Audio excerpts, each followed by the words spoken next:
అయినా న్యాయస్థానం పట్ల చట్టం పట్ల మాకున్న గౌరవంతో నమ్మకంతో విశ్వాసంతో నిన్న కేటీఆర్ గారు అక్కడికి పోయే ప్రయత్నంలో అడ్వకేట్స్ ని తీసుకురావద్దు అని చెప్పి రోడ్డు మీద ఈ రాష్ట్రానికి 10 ఏళ్లు మంత్రిగా 5 సార్లు ఎమ్మెల్యేగా గెలిచినటువంటి వ్యక్తిని రోడ్డు మీద ఆపేసి మరి లోపలికి కూడా రానియకుండా అడ్వకేట్స్ ని తీసుకురావద్దంటే వాళ్ళు ఇచ్చిన ఆర్డర్లు ఎక్కడ అడ్వకేట్స్ ని వాళ్ళ లీగల్ టీమ్ ని తీసుకురావద్దనేది ఎక్కడ మెన్షన్ చేయలేదు. కానీ కావాలని ఒక పౌరుడిగా ఆయనకున్న ప్రాథమిక హక్కు అది. కానీ దాన్ని కూడా కాదని చెప్పి వెనక్కి పంపించిన తీరు వెంటనే ఈరోజు జడ్జిమెంట్ అది కూడా కొట్టేసిన తీరు చూస్తా ఉన్నాం.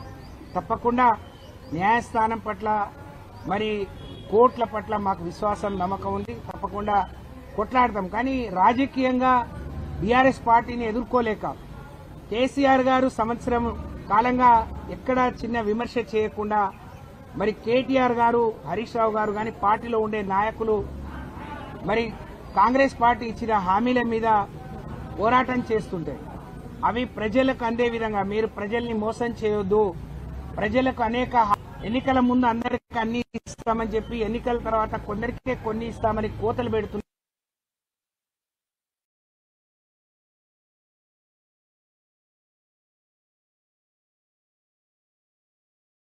దొంగ కేసులు బనాయించి కేటీఆర్ గారిని మరి కేసుల పాలు చేయాలని చూస్తా ఉన్నారు. నేను ఈ సందర్భంగా మీడియా సోదరుల ద్వారా నేను రాష్ట్ర ప్రజలకు చెప్తా ఉన్నాను, కేటీఆర్ గారు ఈ కార్ రేసు ఏ విధంగా వచ్చింది, ఏ విధంగా వారు పైసలు కట్టారో చెప్పారు. ఎక్కడ అవినీతి లేనప్పటికీ కూడా ఇక్కడ ఏసీబీని గాని అక్కడ ఈడీని మరి వారి సహకారంతో వారి మీద అక్రమంగా కేసు పెట్టాలి. ఎందుకంటే రేవంత్ రెడ్డి గారు గతంలో మరి రెడ్ హ్యాండెడ్ గా పట్టపగలు 50 లక్షలు ఒక ఎమ్మెల్యేను కొనుగోలు చేస్తూ దొరికిన దొంగ. ఆ కారణంగా ఆయన జైలుకు పోతే ముఖ్యమంత్రి అయిన తర్వాత ఆయనలాగే అందరినీ పంపించాలి అనే ఒక కక్ష సాధింపులో భాగంగా ఈరోజు కేటీఆర్ గారి మీద ఈ కేసు బనాయించి అక్రమంగా అరెస్ట్ చేయించాలని చూస్తా ఉన్నారు. కానీ తప్పకుండా మాకున్న విశ్వాసంతో మాకున్న మరి కేటీ రామారావు గారు, రామారావు అంటే మరి ఒక రాముడు, ఆయనకు పరిపాలన తప్ప నిజాయితీగా ప్రజల్ని పాలించడం తప్ప ఆయనకేం తెలియదు.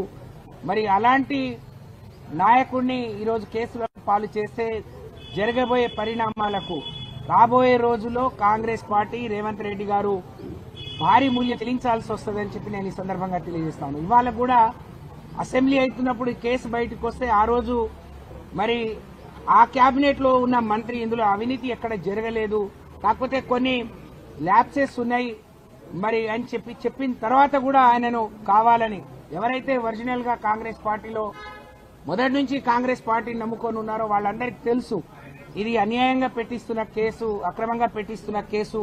దీని ద్వారా కేటీఆర్ గారిని అరెస్ట్ చేసి కేసులో పెడితే దీని ద్వారా కాంగ్రెస్ పార్టీ భారీ మూల్యం చెల్లించుకోవాల్సి వస్తుంది. రాబోయే రోజుల్లో మాకు ఇబ్బంది ఎదురవుతుందని చెప్పి వారికి తెలుసు. కానీ మరి మొన్ననే ఆయన ఆ పార్టీలోకి పోయి ఆయన ఎప్పుడు మాట్లాడితే చెప్తాడు అందరినీ తొక్కుకుంటూ వచ్చినా అని చెప్పి అనేక మందిని తొక్కుంటా మరి ఇవాళ ముఖ్యమంత్రి అయిన రేవంత్ రెడ్డి గారికి తొక్కుడు, కేసు పెట్టుడు ఇవే తెలుసు. కాబట్టి కేటీఆర్ గారి మీద కేసు పెట్టారు. తప్పకుండా కేటీఆర్ గారు కడిగిన ముత్యంలాగా రేపు ఈ కేసులో నుంచి బయటకు వస్తారు.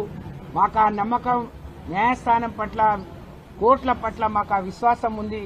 కానీ జరిగే పరిణామాలకు రాబోయే రోజుల్లో దీనికి భారీ మూల్యం కాంగ్రెస్ పార్టీ రేవంత్ రెడ్డి చెల్లించుకోవాల్సి వస్తుందనే విషయాన్ని గుర్తు పెట్టుకుని ముందుకు సాగాలని చెప్పి నేను తెలియజేస్తా ఉన్నాను. ధన్యవాదాలు.